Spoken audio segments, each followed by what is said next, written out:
আজকের এই ভিডিওটাতে তোমাদের সাথে শেয়ার করবো যে ক্রিসমাসের সারাটা দিন আমরা কি কি করলাম। ক্রিসমাস বলতে প্রথমে যেটা মাথায় আসে সেটা হলো কেক।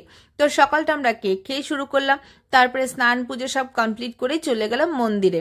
আজকে আমাদের পরম গুরুদেব অর্থাৎ ডক্টর মহানব্রত ব্রহ্মচারীজির জন্মবার্ষিকী পালন। তো মন্দিরে গিয়ে দেখলাম প্রচুর লোকজন এসেছে। নাথ মন্দিরের আরতির পরে গুপিদাদুর ঘরে আরতি হলো। গুপিদাদু অর্থাৎ শ্রীমদ গোপী বন্ধু ব্রহ্মচারী, যিনি এর আগে মন্দিরের মহারাজ ছিলেন, কিছুদিন আগেই উনি দেহ রেখেছেন। ওনার অন্তিম যাত্রাটা আমি ভিডিওতে দিয়েছি, যারা দেখোনি তারা আমার চ্যানেলে গিয়ে দেখে নিও। আর ইনি হলেন আমাদের পরম গুরুদেব, ওনারই আজকে জন্মবার্ষিকী পালন। মা ওনার আশীর্বাদী ফুল দেখো গুগলকে ছুঁয়ে দিচ্ছিল। আর এটা হলো আমাদের পরম গুরুদেবের স্মৃতি মন্দির। আর ইনি হলেন শিবানন্দ দাদু, আমার মা দিদা দাদু ওনাদের গুরুদেব। আর ছোট থেকে জেনে এসেছি যে এই চালতা গাছে নাকি স্বয়ং প্রভু বাস করেন, তাই একটা আলাদাই ভালোবাসা রয়েছে এই গাছের প্রতি। সেখানে প্রণাম করে চলে গেলাম প্রসাদের ওখানে। প্রসাদের ওখানে গিয়ে তো দেখলাম বিশাল লম্বা লাইন। তো আমি লম্বা লাইনটার ভিডিও নিচ্ছিলাম।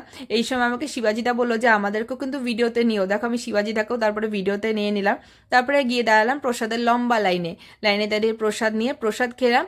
তারপরে বসেছিলাম একটু নাথ মন্দিরে, তখন দেখলাম যে দুজন টুইন বেবি এসছে। গুগলের সাথে খুব সুন্দর ফ্রেন্ডশিপ হয়ে গেছিল ওদের। তারপরে ওরা কিছুক্ষণ খেলা করলো, আমিও ওদের সাথে একটা ভিডিও নিয়ে নিলাম। তারপরে চলে আসলাম বাড়ি। এই ছিল ক্রিসমাসের সারাদিন। রাত্রে কি করলাম অবশ্যই কিন্তু ভিডিও আসছে, সাথে থেকো, টাটা।